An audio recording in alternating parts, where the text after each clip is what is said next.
And action. And welcome everybody. This is PnP Weekly episode 203. It is 27th of March 2023.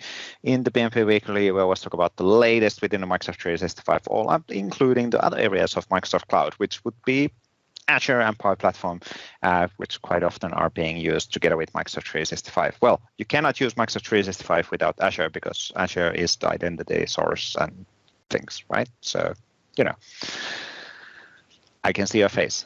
Squint, yeah, like you can always define like, yeah, what is an Azure? So when you use identity in M365, are you using Azure or not? So it's like you will have an Azure subscription. Debatable. Yeah. Anyways, we're here to tell you more about what you can do on Microsoft 365 and what people are doing with it. That is correct. And my name is Vesa Juvonen. I'm a product manager on the Microsoft 365 Flatman side, and with me as a co-host is. Hey everybody, my name is Waldek Mastykarz and I'm cloud developer advocate for Microsoft 365 and Microsoft. Excellent. So today we have an interview with Luise Freese, which we already recorded, spilling the beans, and it was a great interview, wasn't it? Yes, we talked about, well, how about we will not tell you what we talked about, but instead we give you the opportunity to jump directly into it. Let's do that. Let's jump on that interview. Welcome, Luisa, on the PnP Weekly episode. I have no idea, 203. Thank you, Waldek. I'm wanting to invite. It's missing the number. Oh, my God. You didn't put it. I did. Yeah, that's true. That's on me. I take full responsibility of missing that. But Luisa, you actually been in a show in the past as well, but it's been a while, so we wanted to get you back, and you're super visible in the community, open source, and social media and all of that. But still, there might be one or two people in the world who do not know who you are. Can you do a quick intro of who you are? Okay, so for everyone who does not follow this show or nor follow me on social media, hi, I'm Luise Freese. I'm a Power Platform and M365 developer based in Germany. I'm an awarded MVP in two categories, business applications and M365 development. I'm a member of this gorgeous PnP team. My favorite number is 42. And I quit drinking coffee at the beginning of the year. How do you feel about that? I know I'm just like super crazy, but I did, and it feels amazing. So yeah, I know. So I know you're just like weak. So everyone is just like. Anytime. I could stop anytime. I don't have a problem at all.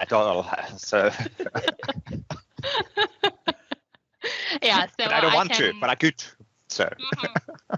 So I can transform thin air into code. It's just like not coffee into code, but just like thin air into code. Thin air, not thin air. Thin air. Maybe even thin air. So I don't know yet. Good. Let's start. What do you do actually then for a day-to-day work? How does your typical day look like? You wake up at 7 a.m. in the morning, you jump to the train, you go to the office, or is that? Yeah. So I no, not at 4 a.m. But I start my day with a morning walk and then have breakfast, and after that I take a shower and. Yeah, no. Go to the gym.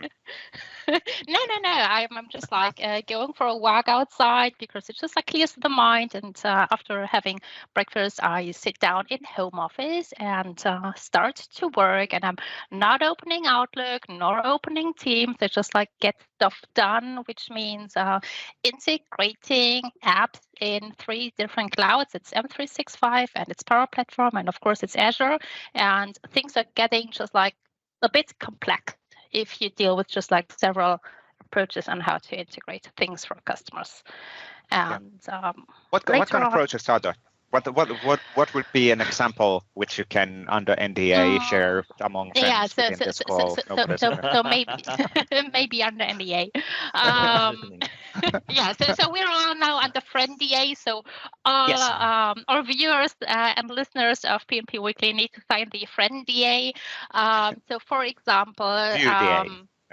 yeah. So customer wanted to have an inventory app, which means they have just like a bunch of virtual machines, a bunch of file shares, just like their entire infrastructure, and they want to assign people who review all of these items, and they needed to have an app for that. And of course, it sits somehow in Power Platform because we need to manage the data, and Dataverse is an excellent data storage for that. But also we need to assign tasks and we need to assign people, and they're just like several workflows. So there is an entire solution covering, of course, a nice UI. And this is actually then a web app, which sits in Azure, but then we connect to Dataverse. And of course, it's leveraging a bunch of other services as well. So yeah, and I'm responsible to architect that. And I have just like 2.5 developers working with me to achieve what the customer wants to achieve. Cool. So, 2.5 devs. It almost sounds like 2.5 men. Yeah, it is just it is 2 devs and a junior, and they made me responsible for all of them, and it feels kind of weird because yeah. That would be a great series, by the way. Series name, you know. 2.5 devs. Yeah, 2.5 devs. So, but then it's just like Luisa and 2.5 devs.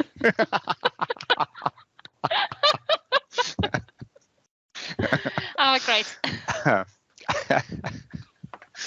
But yeah, actually, that's kind of an interesting.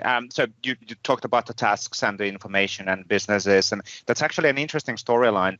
Just a random example, of course, on the business applications, but creating tasks the most convenient way, rather than having a task in an application, would be create actual tasks which are available across all of the applications. So therefore, again, we're tying back on always to this. How would I put it? Cloud connected business applications, which are then connected to our productivity suite, so to say, which is actually really cool.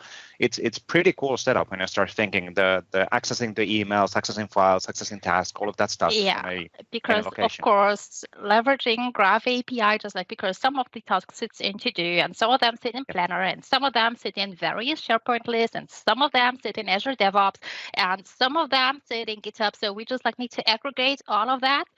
And display that to the user, because they do not really want to open 10 different websites or 10 different portals to then just like kind of collect all those things.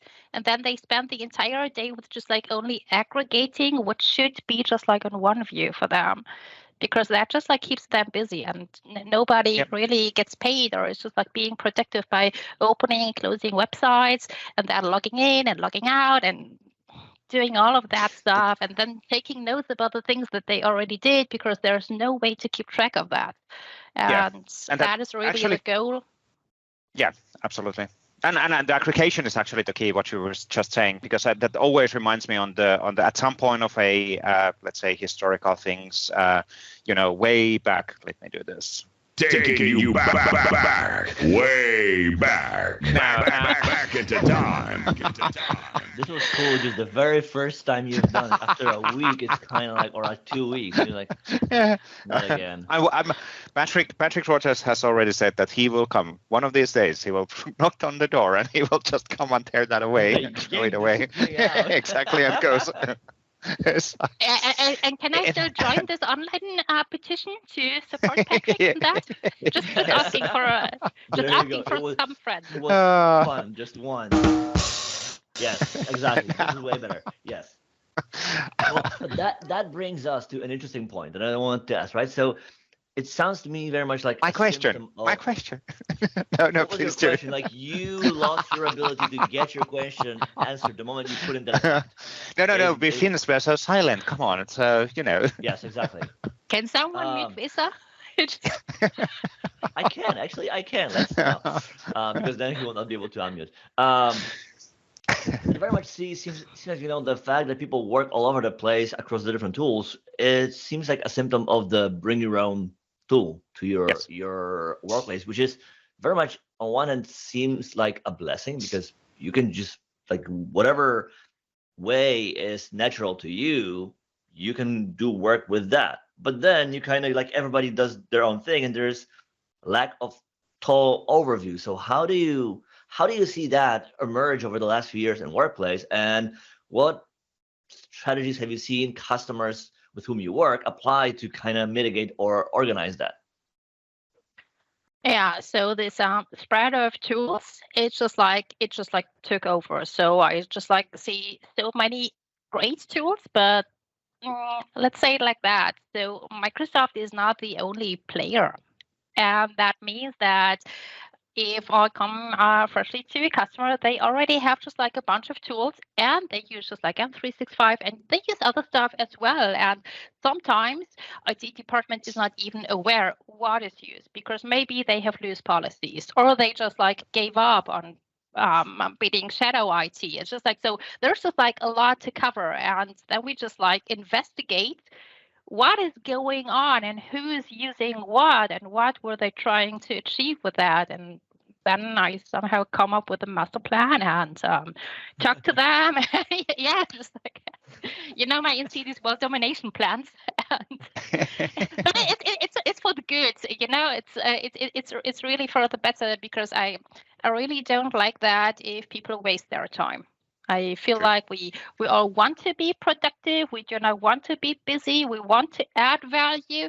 And it's just like totally energy draining if you sit at work the entire day and do not get stuff done. So that is energy draining, and it's just like a poor experience for people. And as people want to add value, there needs to be a better way. And what customers are doing is just like, instead of just like looking into, okay, so we have 30 different tools for, I don't know, tracking tasks, because there are really just like a lot of tools for tracking tasks in the world. They buy another tool to track tasks. So then they have 31 tools to track tasks. That's going to be the tool, this is going to be the best tool. It's just like when you want to implement a very new easy way, to get rid of your whole list of tasks and start with a new tool and clean. Reset. I don't have any tasks. Yeah, exactly. Yeah. This time is going to be different. Yes. Yeah, you just like make a new list. And of course, this is not solving the problem, just like adding another problem to that list. And what we do is just like really investigate that. And then I try to Marie Kondo that. So I ask people, hey, does it spark joy? And sparking joy means, does it add value? So we translate that. And if it does not spark joy or adds value, then we need to get rid of that. And sometimes it's tough decisions, and it's hard for people to let go of things because they were used to that, and change is hard on people. And they invested on that. But if I promise to just like aggregate things, and that we will just like lighten that load of, wow, you need to open 10 different websites just to see what is going on today, that mostly they do like it, and they will adjust. And in the end, of course, they are more productive with less tools. Yeah. Now, coming back on my way back thing, see, I'm learning the going back. Now, but back in the time, at some point, there was this bigger trend of every single larger, let's say, manufacturer creating their own extranet. And then they basically said, we're betting on this e-commerce thing, and e-commerce is a big thing. All of the businesses, which or how we sell stuff, is in a way that people come to my extranet, and then they do buys and sells and all of that stuff. Now, the interesting dynamics on that is it's kind of the sprawl of things where then one person needs to go because they need to go to that extranet and that extranet and that extranet and that extranet. And when in the worst case scenario, the companies, because I've seen this, are saying, yeah, we're not doing any other business than through our website. Well, if every single company would be doing the same, then who would actually come to your extranet? Because everybody's expecting, people come to their extranet, not to go to other people's extranet. It's an interesting kind of a sprawl of, services and applications and things which you need to learn to do. Now, back in the time, there wasn't a centralized identity where it all starts with an Azure AD and the business applications and integration and productivity. Well, so, I guess even speaking of one identity, so yeah, exactly. Really I'm just asking myself if you want me to rant about that. if you're working only in a one tenant, then you have a one identity, right? So yeah, exactly. Which never happens. So I will start and anything with, else? You're in a tunnel. I cannot hear you. So I breaking think up. I will start with that one. OneDrive, right? So if it's OneDrive, why do we all have at least 2? I've got 3. So that is at least, right? So at least we have 2, and so that is the first thing, that I have a personal identity, and then maybe a company identity, and maybe I still work at the university, and then I have a third identity, and I have my dev tenant. So this is my 4th identity, and then I work just like in different tenants as well because I'm a consultant. So. Sure. I have 15 identities at least every single day, and it's a pain in the ass, to be frank. It's an interesting, the identity discussion is interesting because, of course, you will have a identity within the customer tenant, right? So, as an example, in your case, you have an identity in Microsoft. Move your mic up. You have an identity on the on the Microsoft tenant as you're signing into the Microsoft and all of that, and then that customer makes decisions around the security and the policies and and requirements. So, and that's kind of the justification why do we have multiple tenants. But would there be a smarter way of doing things? Didn't we actually have something? You said, Waldek, that says it's hailing in your location. We had now it's sunny. Hailstorm. What was it? It was something related on identity at some point. The idea was basically that people would have one identity, but then it starts, You mean the what was it? Yeah. So there was on Windows. There was the something with cards, virtual cards. No, and now it's the a centralized identity. I think, well, anyway, the basic idea was the one identity. Yes, exactly. But that gets incredibly difficult. And when you think about verified user, we know how well Twitter tweets plus how do we verify? And even typical things like typical things, but like in my case, when I need to do every now and then financial business within the US because of the company being there and all of that stuff, how do they identify you? You call them. Back in nowadays, it's a website and all of that. But back in at some point, it was basically faxing the picture of your passport, and then they were asking questions like, "What is your address?" And it's like, well, how do you verify a person? That's the challenge, because that's not unique worldwide, right? Because there is in certain countries, we do have a really well, let's say, centralized structure of catalog of people. In certain countries, they don't want to have that. So there is no verified way of doing that. It's an interesting challenge. It is. On the bombshell, that conversation went to a place that was like, how did we get there? It's Monday. Come on. There's nothing we can do about it. Anyway, I have another thread. So, Luisa, you mentioned a while back that if things don't spark joy, if they don't help us, we get rid of them. AI. Over the last few weeks, it's unavoidable. Like, there is no place where you can hide, or like no rock under which you can hide where you will not hear about ChatGPT and AI. And if anything else, it's a great productivity add-on, allowing you to summarize, write things, create images, whatever. What are your experiences with this so far? What have you tried to do? What have you seen work? And what is your idea? How do you see it becoming a part of the way we work? Okay. So first thing, of course, like everyone, I played around with these services, so ChatGPT and now GPT-4, and of course I played around with just like a bunch of other services as well. And then I built a few, let's say, just like very, very drafty apps, just like to see, do I get that to work? So I don't know, I have just like a GPT bot in my terminal in VS Code, or I build a Power App. I built just like very small web apps, just like to see, does that work in the intended way? And to me, of course, now that bring that now to Teams, bring this to SharePoint, bring this now to where people actually work so that they do not need to switch context anymore if they want to ask just like that AI a question. And of course, at very first sight, this is helpful. But I wouldn't be Luisa if I did not have opinions on that as well, right? Of course, which is why you're here. Yeah. So what are your opinions? This is why I'm here. So they're just like, I have a few concerns about that. I do not like to be the party pooper, but these models, they are trained with highly biased data. And it is garbage in, garbage out. Which means that those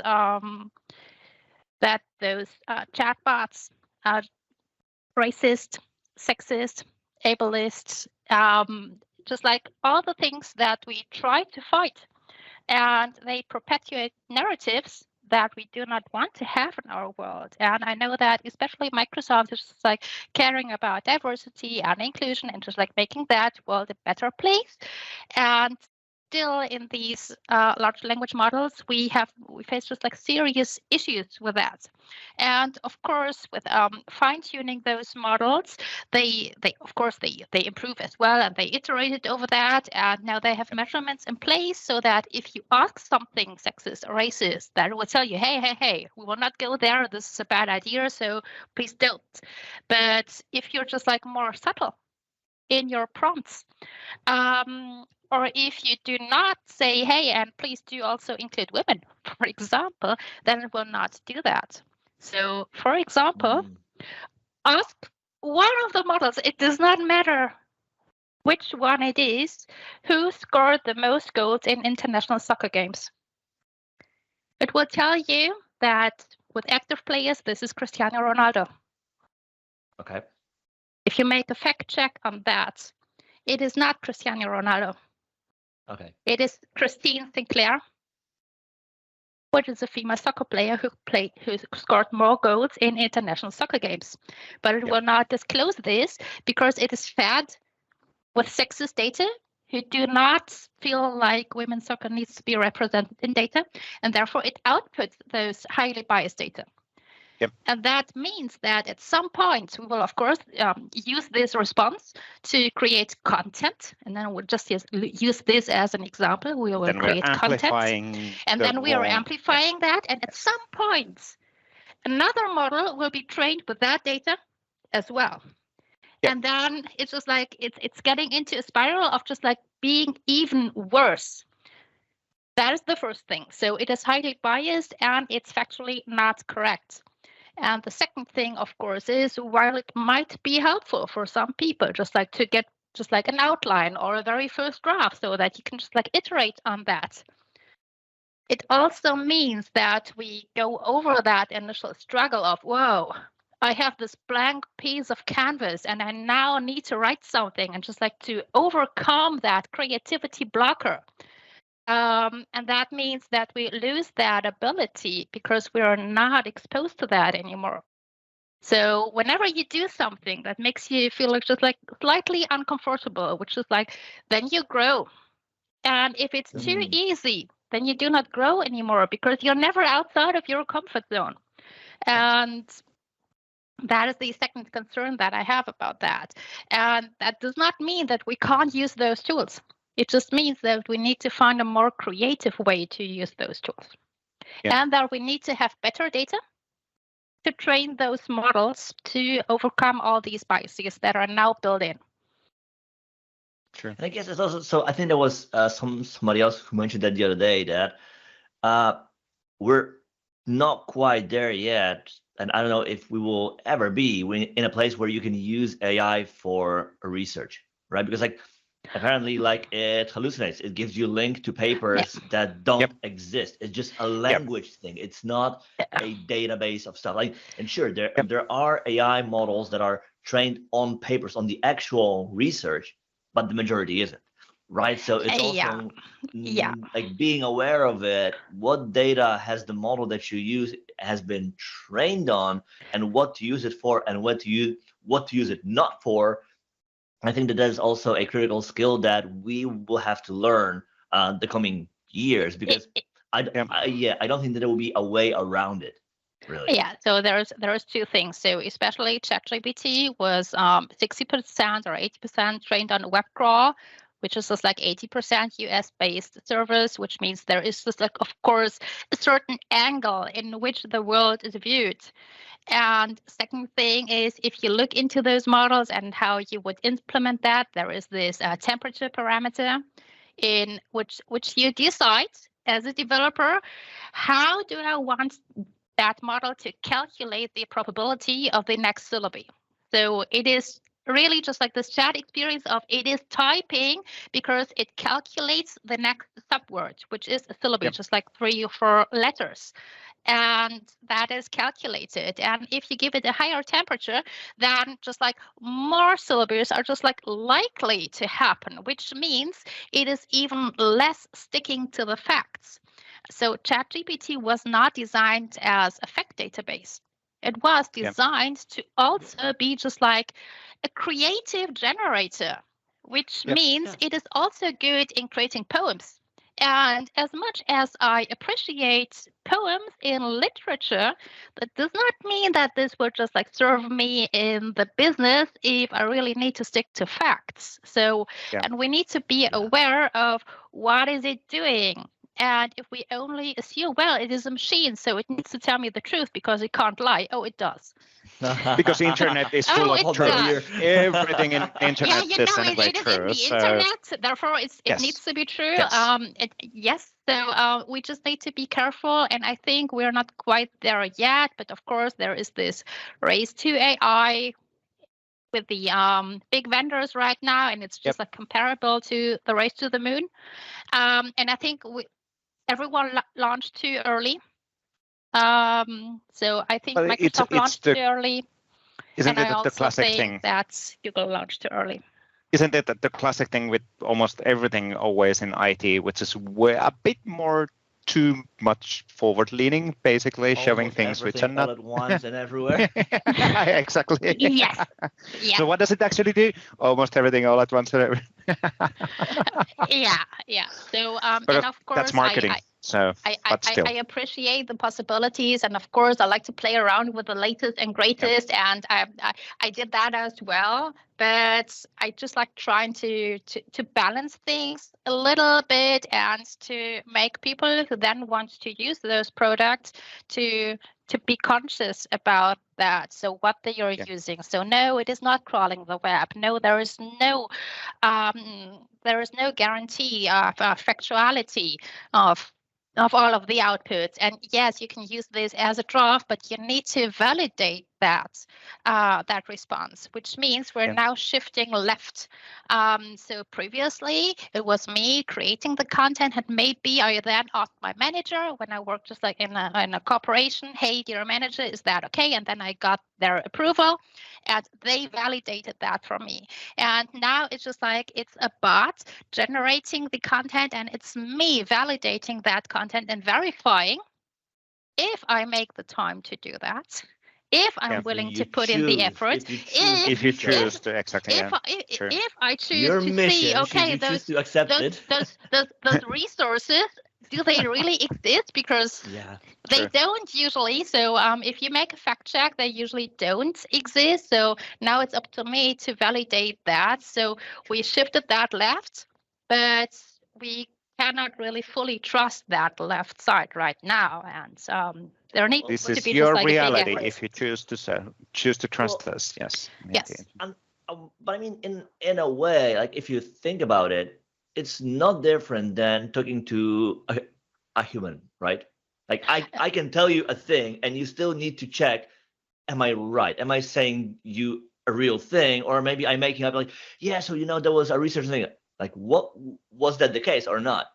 And I guess it is exactly the same thing. Like you need to apply a filter, and basically the same way. If I ask you opinion or something you haven't thought of, you will give your gut check feeling like I feel about it that way. On the other hand, if I ask you something, I give you a week and you will do research, write something down, go through it. you'll be more informed about it, and European will come across in a way different, more informed way, factual way, as opposed to, your knee-jerk reaction now. I'm putting you on the spot. I want to know about something. And you're like, whatever. So I think it sounds very much like the same thing, like it is a word in advance as opposed to having the whole thing at once. Yeah. So with the difference that, of course, if I ask you, Waldek, then of course I perceive you as just like an expert in XYZ. And then I will ask you, and I base that on my previous experience with you, because you have a certain expertise, certain reputation.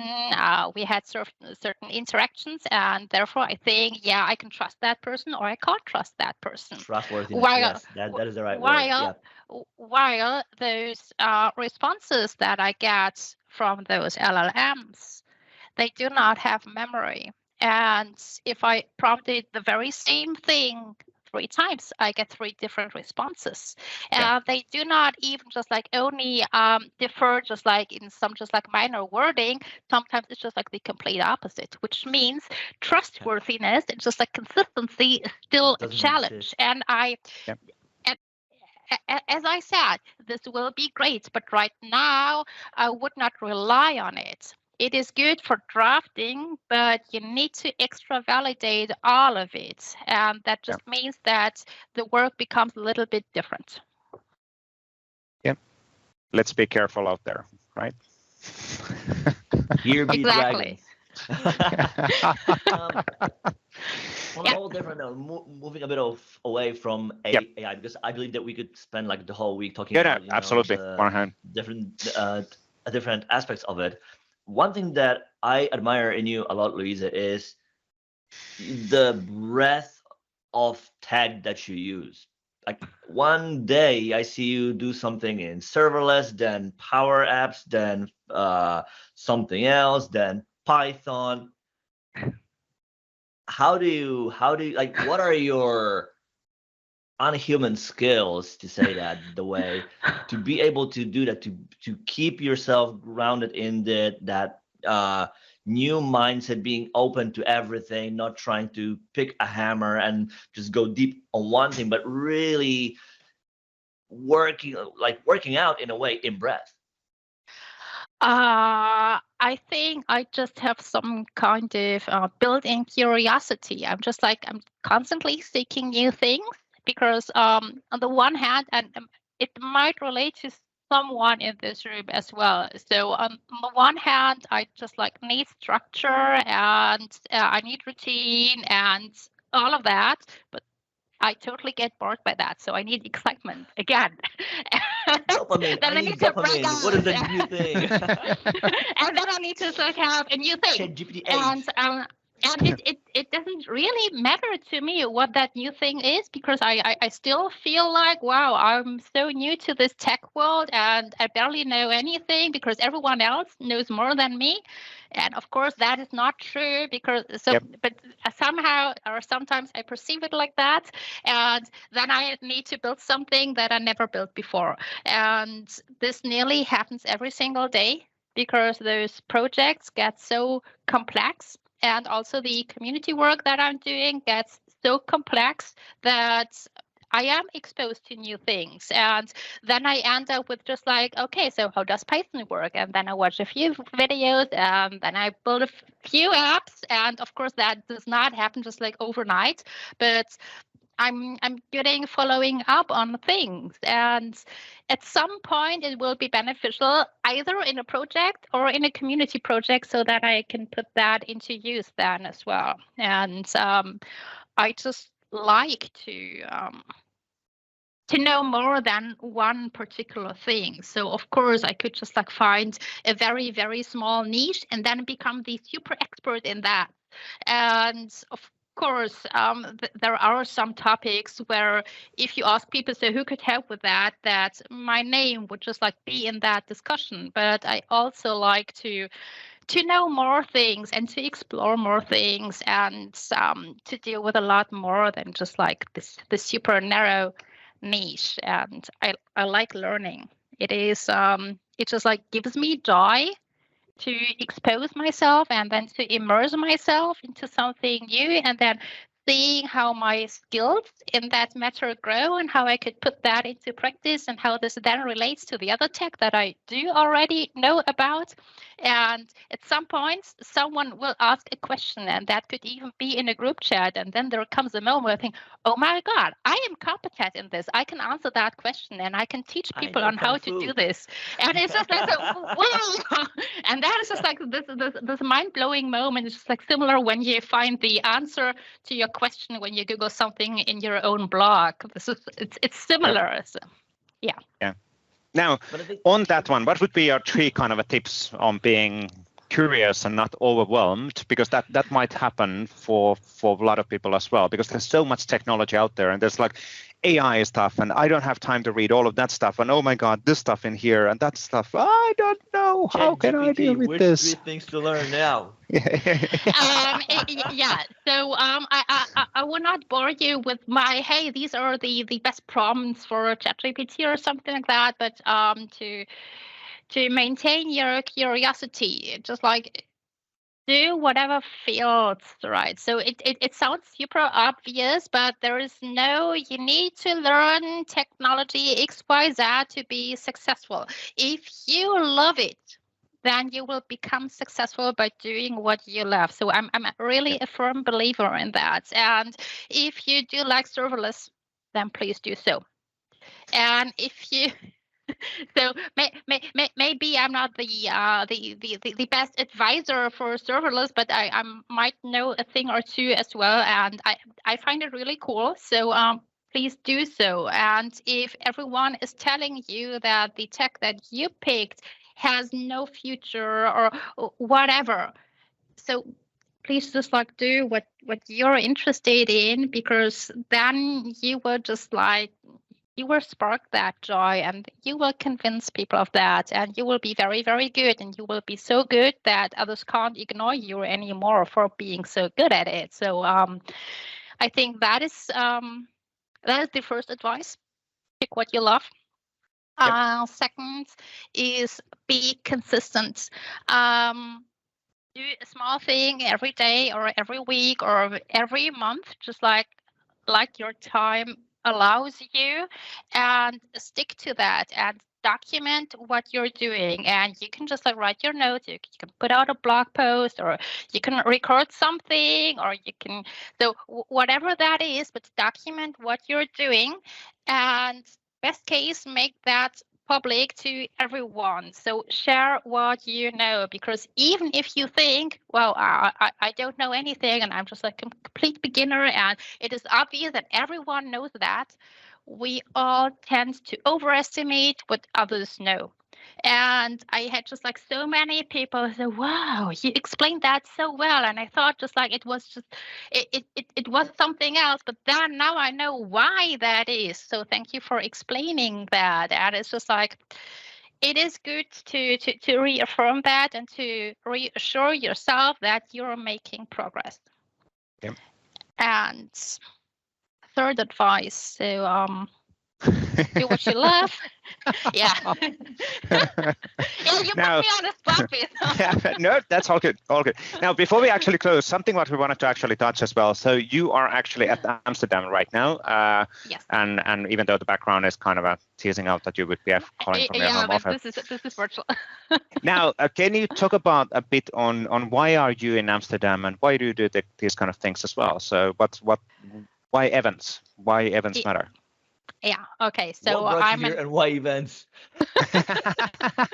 Okay. So I'm in Amsterdam because I'm a member of the program team of this year's European SharePoint conference, the ESPC 23. European Microsoft 365 SharePoint Azure, whatever. Yeah, it is ESPC. Viva, we can go into the whole. Yes, dynamics. It is everything.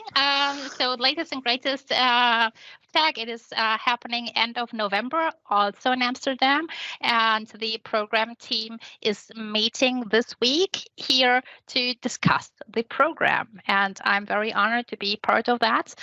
And so it is just like a lot of days ahead with whole day meetings. So this will be interesting and challenging, but we're doing this to just like ensure that attendees have the best experience possible. What can we expect of it? What can we expect of the event? Any specific directions or topics other than Microsoft Cloud all up? Well, as the meetings are starting as of tomorrow, of course, I can't disclose anything right now. I can't share anything. So I'm sorry about that. We won't tell anybody. We promise not to tell anybody. It's okay. Yes, Okay. just between us. There will be great session. Awesome networking, and I think good food. Cool. And I hope for many friends to hug and many selfies to take to have good memories. Yeah. I have to say, last year the ESPC in Copenhagen was really, really good. It was, and the venue is just out of this world, to be fair. And the Copenhagen, the location and venue, because you're basically in the hotel and the conference center, you can go inside. It's just super convenient. So yeah, and I had the big pleasure to be on stage together with Vesa. So that was a first one for me, so that was really cool. But yeah, so why am I doing events? I love to share what I know. I love that feeling of being on a stage, and of course I have just like a little bit stage fright, just like 1 or 2 minutes before I go on stage. But after that, it's just like it's completely fine. I'm just like totally in my element, and I just like want to share what I know. And if there's just like one person in the audience nodding at me, then it's like it's the best feeling ever. And this is why I'm doing events. How did you get to be a presenter? How do you? I know that there's a lot of people who would like to present. Yeah. What was your first event? That was a SharePoint Saturday event. There's a lot of people who have that background for sure within it. What was the topic? Yeah.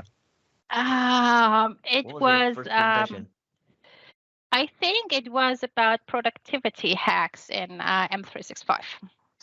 Cool. Yeah. And how did it go? You still know? Well, let's not get into that. I might need to revisit that from time to time as well. But yeah, so it was a SharePoint Saturday event, and I still love those the smaller, more regional events as well. And it's always just like great fun to meet some friends in the community and to travel to a nice place. Yeah, so just like for us around in Europe. So I totally enjoy that. But bigger conferences, of course, have their own magic as well. And I would not like to decide or to choose what is better. Sounds good. Now, from a time perspective, I guess we need to start closing up, even though we can go on and on and on and on and on easily. So that's not a problem. But thank you, Luisa, for joining on the PnP Weekly. Really good to catch up as well. This is now overlapping with our weekly meeting, so we're going to not have that one with you today. This was the weekly meeting, right? That was the weekly meeting. We just got those weekly meetings recorded and shared in the internet. So anyway, but yeah, we of course work super closely on the almost daily, so technically daily on the community side and open source side. So thank you for that. So helping on coordinating a lot of that stuff as well. Pleasure. Let's do really quick. What's happening this week? You're obviously, Luisa, probably in Amsterdam. I am in Amsterdam, preparing for the ESPC program team, and at the end of the week, my 2 daughters will come to Amsterdam as well, so that we have some time off as well, because they have Easter holidays from school. And yay! Is it already? You're planning to visit? Sorry? What are you planning to visit in Amsterdam? A bunch of museums. So and my kids made the program, and I only. Yeah, they have the program team for that. So I force them usually to come up with a plan if we have a long weekend in some in some nice city, and then they need to plan everything, and I'm just like there to take the selfies, you know. Nice. There we go. Nice. That's really good. Delegation. That's smart. What about you, Waldek? Anything interesting this week? Busy week. So we are going to announce. So March 1 to March 15, we ran a virtual hackathon. We are going to announce the winners this week. So we went through all submissions, projects, and some of them were really cool. So we are finalizing our decisions and picking the winners. We'll announce them soon. Coming week. What else is there? We will have new release of the Microsoft Graph Developer Proxy. We'll have new release of CLI for Microsoft 365. We are about to start one new initiative around Microsoft Graph, so that will come too. So other than that, not doing much, but a lot of stuff. So you're bored. Totally. What you're saying is you're bored. Yes. You're not doing anything. Bored. Need to do more. Yeah, I have this 10 minutes spare, and I have no idea what to do with that. So yes, exactly. It's itching. That's all. What about you? We're releasing release candidate for SVFX 1.17 tomorrow or today when this is coming out. So that's pretty cool. GA is happening within 2 weeks, unless there's some in surprises. As I'm saying this is now 27th of March 2023. Is it 2023? Yes, it is. What year is it? Where am I? Who no are these details, people? just give me the year. Yes, exactly. Yes, just give me a year. And then, of course, a lot of community calls and actions on that side, and double checking of working on the open source side of the house as well. But a lot of other stuff, of course, happening across the stack. But really cool. Cool.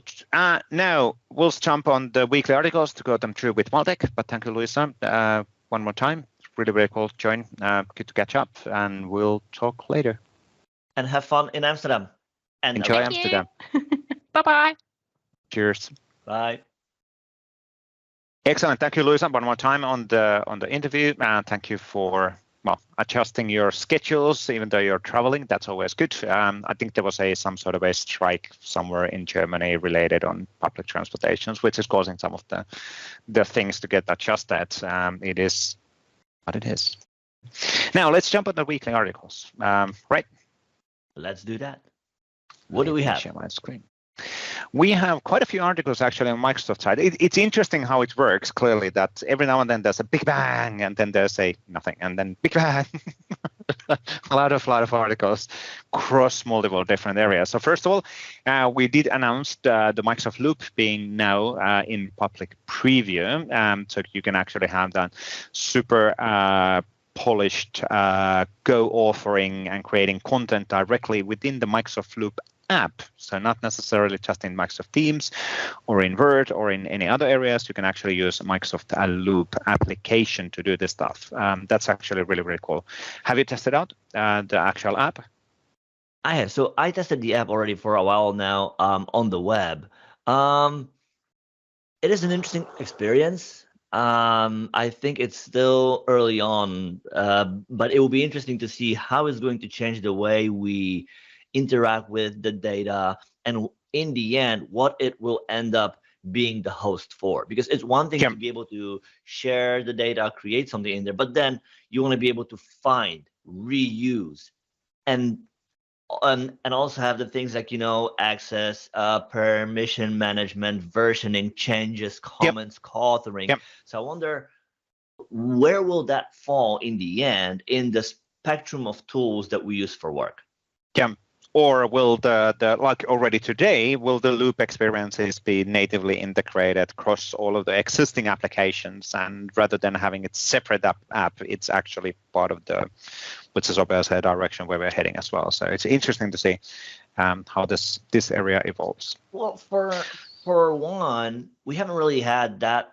Like the closest you would get with loops are web parts, really, where like independent blocks that you can reuse across locations.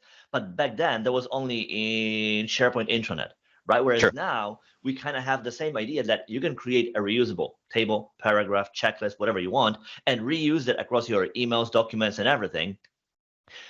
so that is kind of a new paradigm that we are not used to working with yet. Like we've never had that in the past. Now we do. So it will be interesting to see how we adjust the way we work to it to now having this new tech, and see how will it change the way we work, or will it be like, yes, this is convenient for some things, but in a grander scheme of things, I still want to be able to lock things down and version things and not have that endless co-authoring without being able to go back.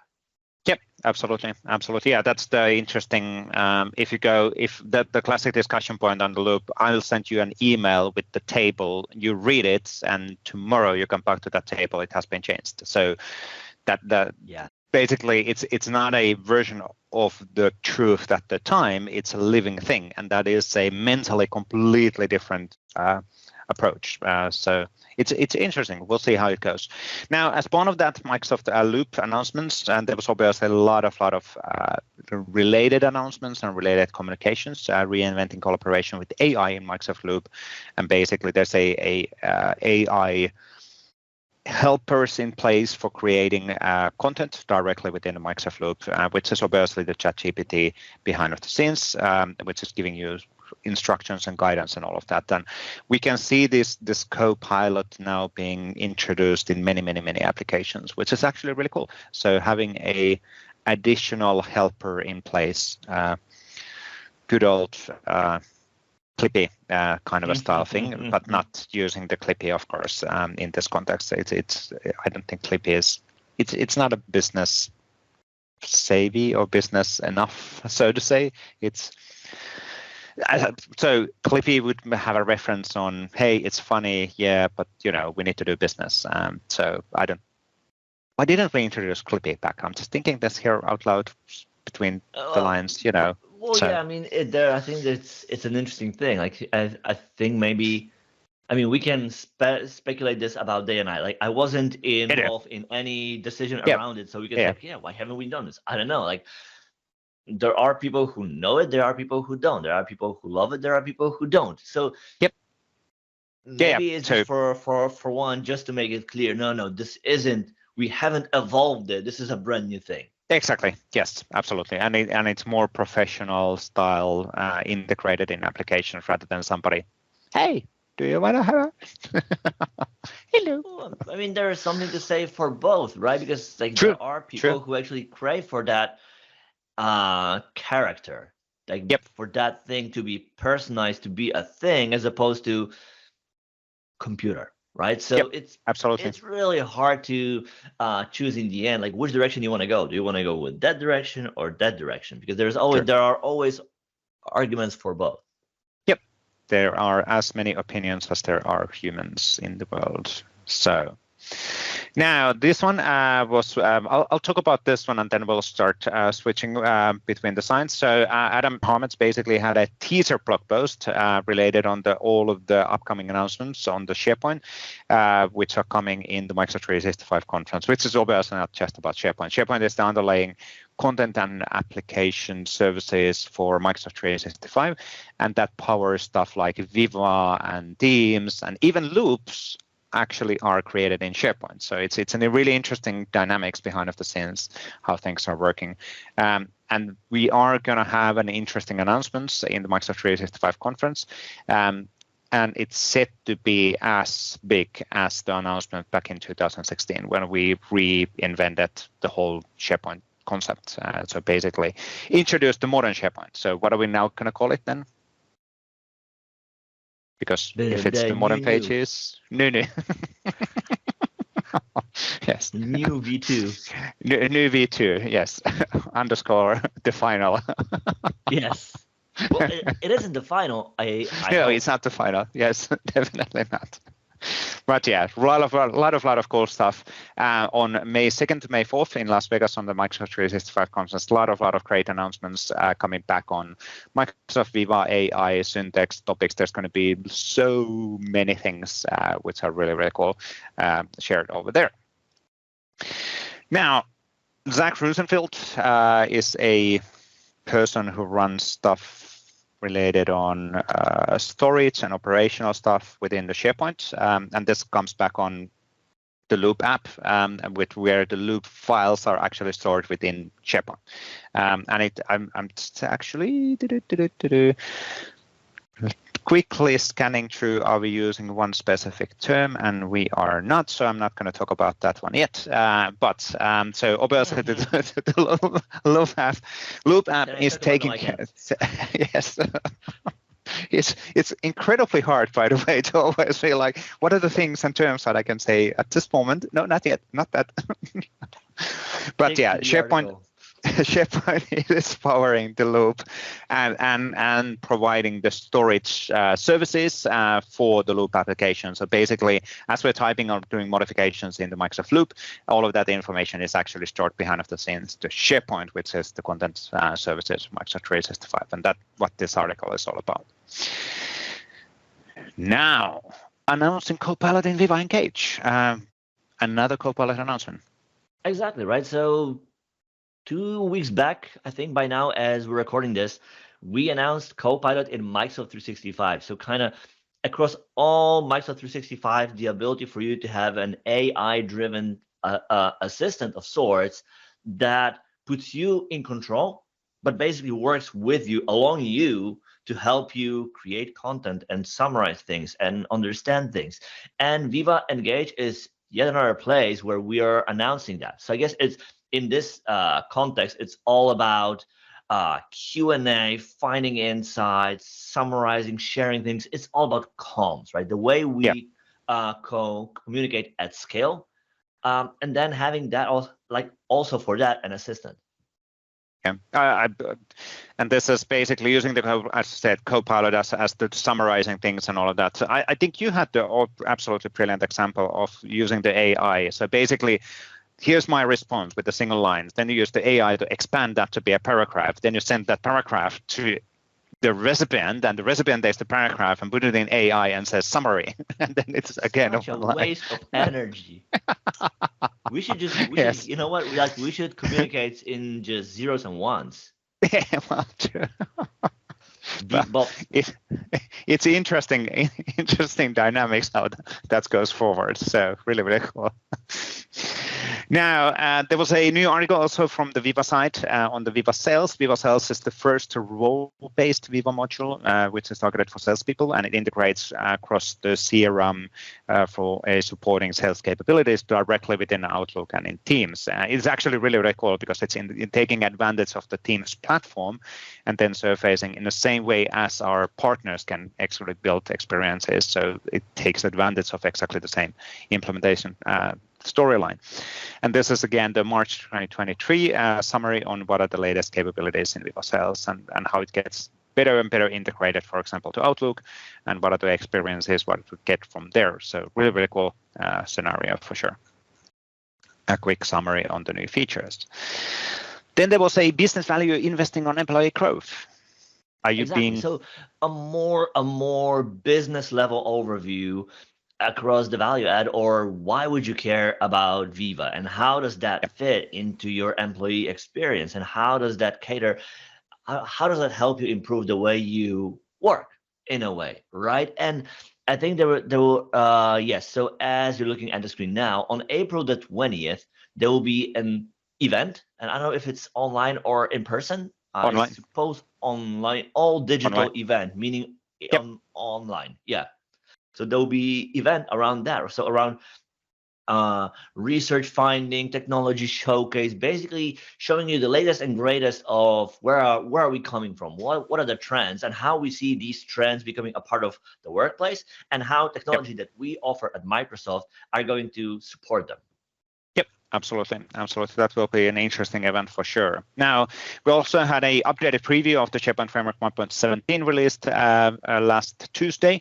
Release candidate this Tuesday, GA next Tuesday. That's right now the sequence. And 1.17 is really having a better integration with Microsoft Teams application built with SharePoint Framework. There's of course improvements in Viva side. There's of course improvements in web parts and SharePoint side of the house as well. So it's basically evolving forward all of the different capabilities that you can use with SharePoint Framework. And we'll do a even more docs and guidance on all of the new features as we roll out to GA pretty soon. Then there was a blog post related on Teams Toolkit. Exactly. Updates for March 2023 in Teams Toolkit for Visual Studio Code, because there is version for VS Code and VS, right? So in this article, the other group talks about the updates that they've done in March to Toolkit in VS Code, and actually across 2 versions. So there's the currently GA version V4 and what has been changed there. And in parallel, they work already on V5, the next generation of a toolkit, with improvements around especially pipeline, the way it's composed, the way you can control it. So it's really interesting to see where we are, what's going to come, and also, you know, like what are the different abilities that we will get once we go to that V5. So definitely, if you build teams for apps, this is a great article for you to read, to go through, to learn basically what are the latest abilities that you can already use and that you will be able to use soon. Yep, absolutely. Really, really cool. Then we had a blog post from David related on custom communication experiences with Azure Communication Services UI library for Microsoft Teams users. And that's a mouthful, but basically what it means is that there's a set of controls for Azure Communication Services, which technically is the underlying Microsoft Teams experiences, which you can integrate to your website and mobile and all of that stuff, and build a custom experiences, which are then connecting to Microsoft Teams. So basically, the people who are working within their business will be using still Microsoft Teams, but for consumer side or people who meet with them, they can have a custom website experience. And this is just a reference point again on calling out what you can do with that, the ACS, and what are the different capabilities and features available from the UI library. So really, really cool stuff. I love the fact that it's a set of controls and not just, hey, here's an APIs. So it's basically drag and drop control, and it works. Now you also need to have a PhD in telephony and, and whatever else you need, video processing. You're like, what? No, like basically I think it even says that in article, like do more with less code. Yeah, absolutely. Absolutely. Really Definitely. Cool. Now, this one's really interesting. I can talk about this one because I remember I was in Orlando last September, maybe, when in the Power Platform conference they announced the Microsoft Power Up program, and this basically is 12-week skilling program designed for transforming people, non-technical professional, to succeed and advance their career for low-code development, and the interest was overwhelming. So as they announced that in September, I remember correctly, September 2022, there was 87,000 applicants from 103 countries, which is wow. But really shows also the demand, and shows the reach, and also the let's say the interest of the people to be like, oh, that's really interesting. I actually want to understand what I can do here. How can I evolve my career to be a low-code developer? So really cool. It would be interesting to see, given the current state of things. Imagine that we launched a similar program around AI, like applying AI to workplace. Yes. What the interest would be around that? Yeah. I think it would be like additional zero behind. Exactly. But really cool, and absolutely brilliant program, and great way of kind of getting more of those developers in place as well. So it's a really great program for sure. Now then we had a Viva connection implementation. Exactly. We have here an article that talks about that basically is series of articles that takes you step by step through how you would build a Viva Connections card, an ACE, an adaptive card extension, right? That shows you prices of stocks. I mean, like, it's an example that, yes, like there is a card for that available to us out of the box, but the idea being more how you build a card that is backed by an API on Azure, secured with AAD, and how, like, what is the mechanics of it end to end, from having the API, deploying it, securing it, setting it up for a course, building the card, connecting the card to the API, deploying everything end to end. So this is a really great detailed walkthrough of everything that is involved with building an AAD secured API on Azure backed adaptive card extension. So if you are interested in that, in extending connections, this is a great article for you to follow to learn what you can do. Yep, absolutely. We're going to share all of those 3 articles in the summary. Now, Kund Sangani had a great blog post related on overview on Craft Developer Proxy. We have multiple ones of this week, which is really cool. Yeah, and this is really great, right? Like, it's really great to see how people start thinking more about, hey, like I've built this app connected to API, which nowadays is almost every app. Yep. And I can easily test the way it works. How do I test it when the API that I use and which I often don't own breaks? How do I get into that part of my code? Because I've added some code that's supposed to work, but how do I know for sure, right? So with that, Microsoft Graph Developer Proxy give you that ability to test no matter what type of app you build, no matter what API you use. You have that ability to simulate errors and experience them on your own box, in your own code. And this article shows you the very first step. How will you acquire the Microsoft Graph Developer Proxy, set it up, get it to work, and then basically to the point where you can test simulate the first errors and see them actually in your code and see how your app reacts to it. So really great high-level overview. Yep, absolutely, really cool stuff. Now, related on that discussion, Sean McAvenue had also a similar kind of improving on Microsoft Graph PowerShell scripts with the Graph Developer Proxy. So a bit of a different perspective, but again, it reminds on the flexibility of the Graph Developer Proxy, right, Waldek? Exactly, because it's for really any type of app you can run on your box, because it sits basically between your app and internet. So no matter whether you build your app in C#, in JavaScript, Rust, Go, Ruby, PowerShell scripts, even, right? It has access to all API calls that you will do, and with that, it's able to simulate errors on these calls. So again, a really great example, because nowadays, who doesn't build scripts in PowerShell, right? We all do. Sure. So this is again a great chance for you to see how will these scripts work when you will get an odd issue like 49's 20 calls, right? So this is a great article for everybody really to read, to go through and check out. Yeah, absolutely, really cool stuff. Thank you, Sean, on that. Now there was a from Casper. Yes, thank you. Is it Casper? You need to have your name somewhere in this.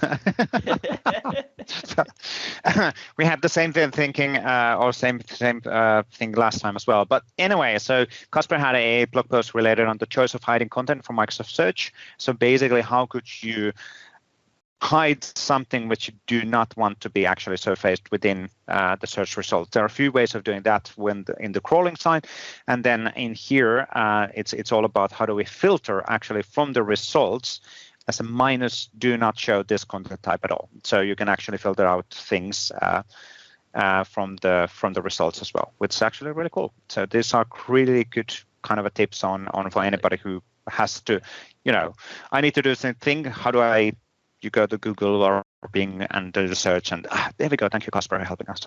So, well, and it's also an interesting thing there, right? Because like in here, we hide things from the results. So the content is indexed. It is in index. If somebody would search via a different way, they will be able to find that still. So if you really don't want the content to be included in search, you need to exclude it from index. That is really the only true way to ensure that end-to-end. Absolutely. Now, Liam had a blog post related on finding emails using Microsoft Graph PowerShell SDK. The dog is trying to tell me something. I don't know what it is. Okay. Anyway, so finding emails. You say find things. You say I can find things too. I can help. I've got big nose. A long nose. Anyway, finding emails using Microsoft Graph PowerShell SDK, and basically how does that work, and how can we query, how can we find those as a reference point, connecting to the graph, and then using the right PowerShell scripts to make things happen. So thank you for Liam on that one. Then there was a blog post from Mark Rackley. Exactly, the top 10 Microsoft Viva myths. Well, if you want to know what they are, check out Mark's blog.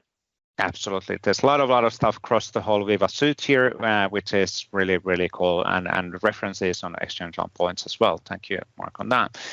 Daryl and Daniel had a new episode on their Message Center show, episode 277, Microsoft Copilot Teams screen, new Teams Files app, and basically having a discussion on all of the new stuff that has been announced in the Message Center, which is really, really cool.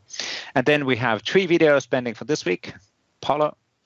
Exactly. Understanding Bicep for Azure Resources Management part 1. So what it is, what it's for, why would you care, why would you use it? If you want to know all of that, check out the video. It isn't that long. It's 8 minutes, 27 seconds long. And for one, Bicep is something that you should know about if you build things on Microsoft Cloud. Absolutely, 100%. Now, Giuliano De Luca had a new video as well. How to magnify PowerPoint presentations in Teams for attendees. So zoom in and out we're still using as you're presenting inside of the Teams. So it is snowing like crazy out there. So yeah, we went through hail. Now we have rain. There was sunny. It's like we've got 4 seasons in one day. Yes, spring. Now and then the final video from Wonder Laura Rogers, Power Hour, SharePoint, and OneDrive file requests. So what are they and how do they actually work, and how do you manage the files within the SharePoint and OneDrive experiences? So really cool video as well. 28 minutes. Walking through the different scenarios and functionalities. So thank you, Laura, for that one. Cool. I guess that's it for now. We went through already what's going to happen this week with Luisa. I guess that's about what happened 2 weeks back, or what's going to happen in 3 months. Yeah. We can do that. She's clearly trying to tell me something. Yeah, that way. She's pointing at the door this way, like. Are you looking at me? This way, door. Yes. Okay. We'll see. Maybe I need to let her go. Anyway, not let her go outside of the door. So. Yes. Cool.